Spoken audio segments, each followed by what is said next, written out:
Alright, so with that mic, it should pick us up good enough. If not, this will all be bullshit. But it happens. Whatever. If anything, we'll just cut it down and get just the reaction of us taking the fiery, burny eye drops, which burn really bad. But I'm going to take some of the ceremonial rapé because I didn't have some this afternoon. I usually have it twice a day. So now you can see how it works. I take a little spoonful out of the jar into the caripe, was the name of the bamboo pipe. Blow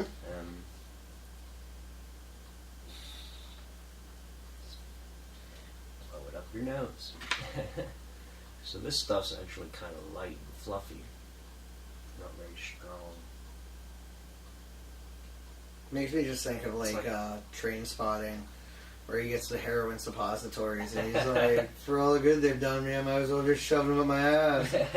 For all the good this shit's done me, I might as well just blow it up my nose. Yeah, luckily this doesn't have that much of an effect. Like, I'm not zoning out or anything. I usually just take it and meditate for a couple minutes afterwards, and that's that. I usually do a couple minutes first, like I'll do breathing techniques, and then I'll take the rapé.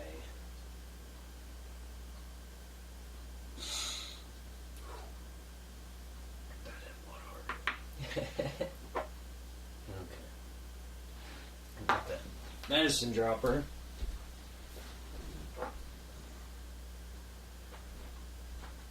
So you want to watch me do it first? Yeah. Alright. You can drop them in my eyes. Great. So then you can be like, ha, I'm going to give him 3 drops. You need to get yourself those cool little, what did they used to have like back in the 30s, like the eye drop washers, where like you kind of stick your entire eye into the capsule and like crank your head back. 138 drops all at once. It's like fire. That sounds terrible. Okay, so if you can get it into the white of my eye, and then get the other one quickly after. Just 1 drop, please. Alright. There you go.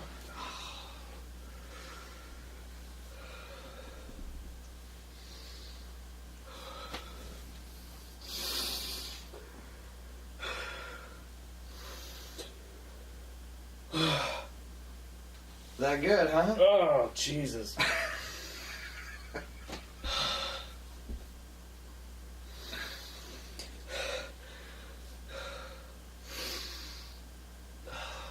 No, it's mostly worn off at this point. Yeah? Have you, like, tasted this stuff? No. I heard about you can take it in your mouth, like under your tongue or whatever. I don't know if you get the same effects. No, it's back. Yeah. Very bitter. It's got a very alkaline taste to it. Yeah. I might actually, like, water it down with eye drops the more I use it, because it's brutal. All right. So are you ready? Yeah, I only get one eye. Okay. Well, let me get over here so we can see. Okay.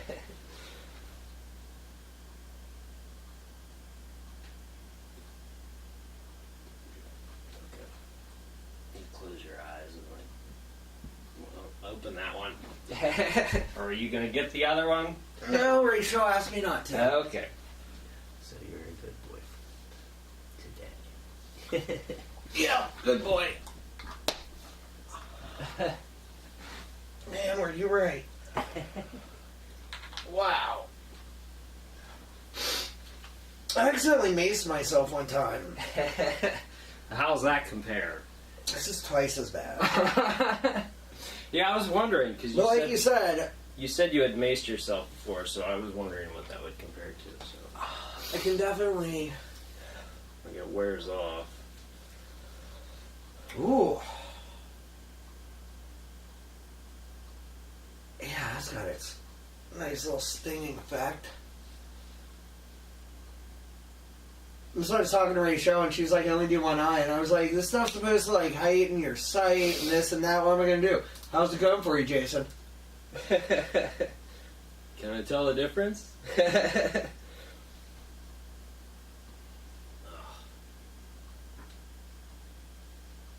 It does feel like you open your eyes in a very chlorinated pool. Yeah. I haven't done that in a while either. Yeah, so I've pretty much been taking them like once a week because crazy thing, like the thing I read said to take it twice a day. And I'm like, it burns that much. There's no way that I'm going to do it often enough to get used to that, like, burn. Right? I would like, I don't know, man. That is almost something I'm like, it's a good way to start your day. Bloop, bloop. Intense I pain. can do anything right now.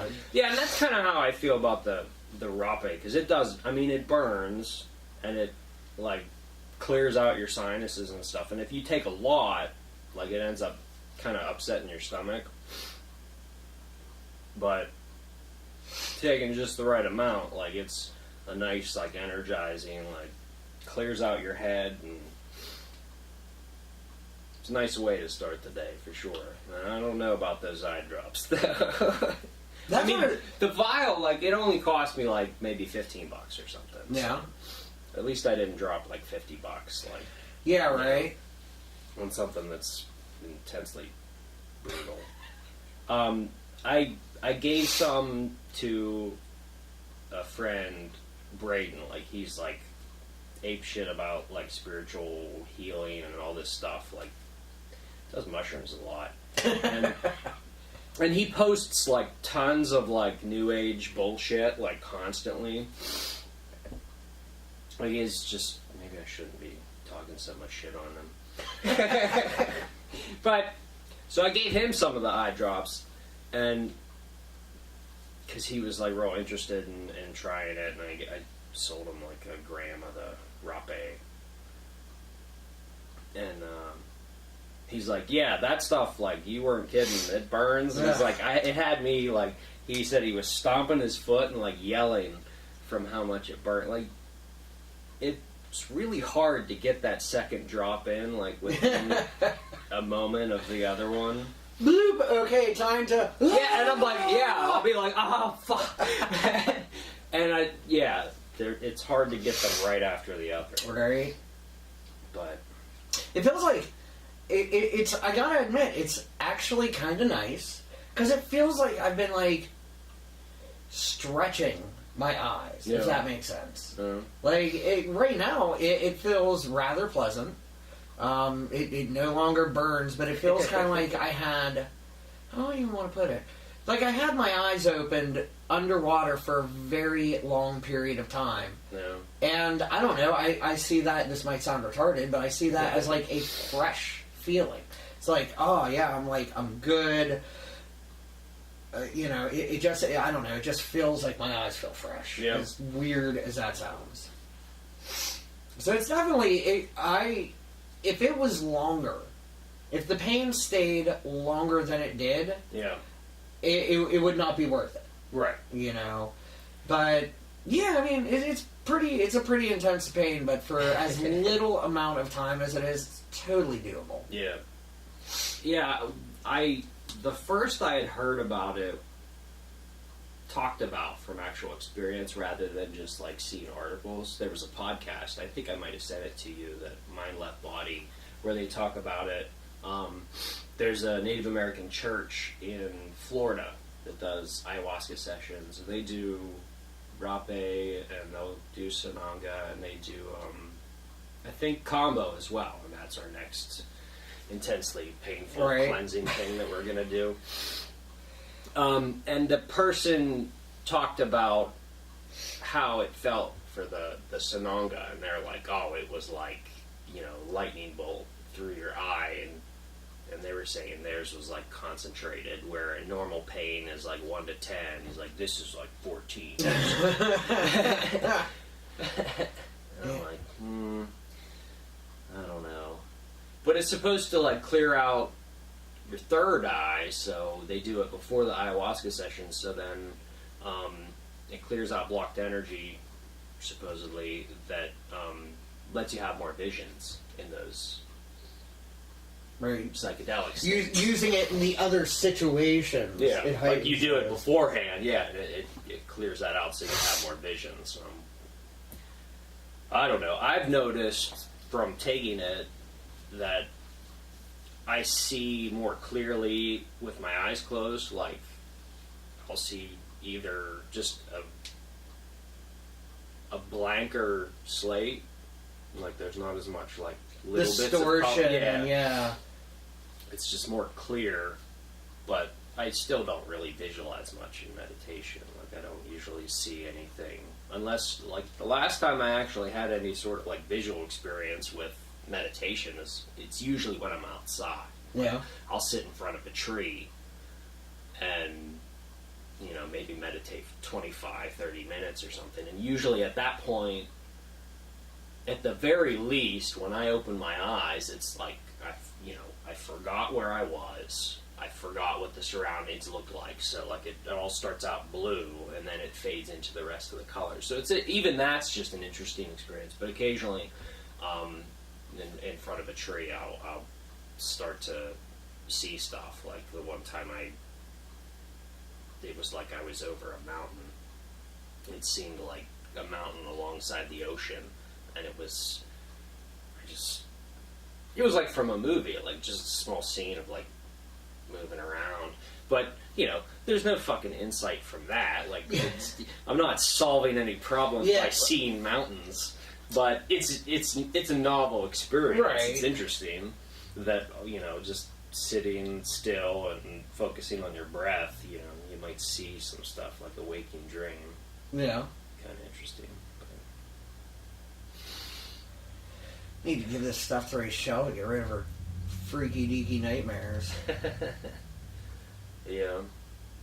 She has like 20 nightmares a night. Jeez.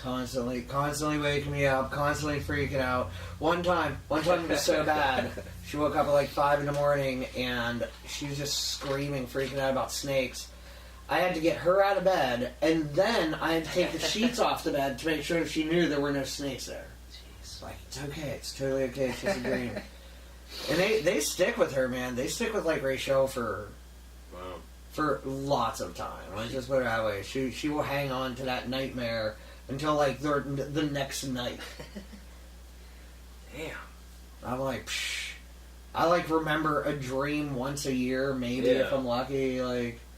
I was like, I don't know how to help you with this. I got nothing. You're boned. Yeah, I haven't had many dreams lately that I remember. But usually when I do, it's just weird shit. Like, nothing really makes any sense. Occasionally I'll have some sort of actual, like, spiritual dream where, like, a weird little medicine man tells me something, or... Yeah, like, this little native guy came to me in a dream and told me how to... He said, lean your head back and, like, open and close your jaw, and then that would loosen up the muscles in my neck that I usually get tension headaches all the time, and it usually starts at the back of my neck. Yeah. And that helps when I remember to do it often. Like, it actually helps. Really? It's just weird that, you know, a little native guy. I was going to say a little native guy in your own head. Yeah. My dream shaman. It's like we were just watching a comedy special, and Pete Holmes, and he was, like, saying about how, like, your brain's an asshole. Yeah. Because, like, you know, you have dreams and you have nightmares, and these nightmares can be, like, absolutely horrifying. It's you. It's you being an asshole to yourself. Yep. Anything that you have in a nightmare and you're like, that was terrible, that's your own fault. I was like, I never really thought about it that way. Yeah. It was interesting, when I got out of the hospital, I was on Thorazine for a while, and it like my dreams were like apocalyptic, like every night. It was like I was creating the universe every night, where there was just some like crazy shit, like the Big Bang and just explosions and just weird stuff happened like every goddamn night. And I don't know. Yeah, I was gonna say, I don't know what I'd do with that. But like, I think I'm gonna stop sleeping. I guess that's the answer. Well, that was the only fucking respite I had at that point. Fucking Thorazine had me like, I was real antsy, like I couldn't sit still. I was always like moving around. Yeah. And then when I was moving around doing stuff, I'd forget what I was looking for. So I was just shuffling around, like, going back and forth places and not knowing what I was trying to do. And Katie said it even changed how my voice sounded. Like I talked different. Yeah. Because of the fucking Thorazine. And like I know it screwed up my breathing. Like my diaphragm was like I couldn't do the same like 3-step breathing that I usually do, where you breathe into the diaphragm and you take a pause between each breath. So you breathe in, pause, breathe out, pause. I couldn't pause after my exhale. As soon as I exhaled, I had to breathe back in. And it was... Thorazine is used... They give small doses of it for people that have hiccups. Like, if you have really bad hiccups, they give you Thorazine. And somehow, like, what it works on in the brain also works with the diaphragm. So it's weird that, like, the dose that I was on made me, like, not have conscious control of my fucking diaphragm. Yeah, right, that's odd. My psychiatrist totally didn't believe what I was saying. She was like, oh, well, no, my fucking breathing's weird. Like, I can't... It's all because of this shit. I gotta blow my nose. Alright.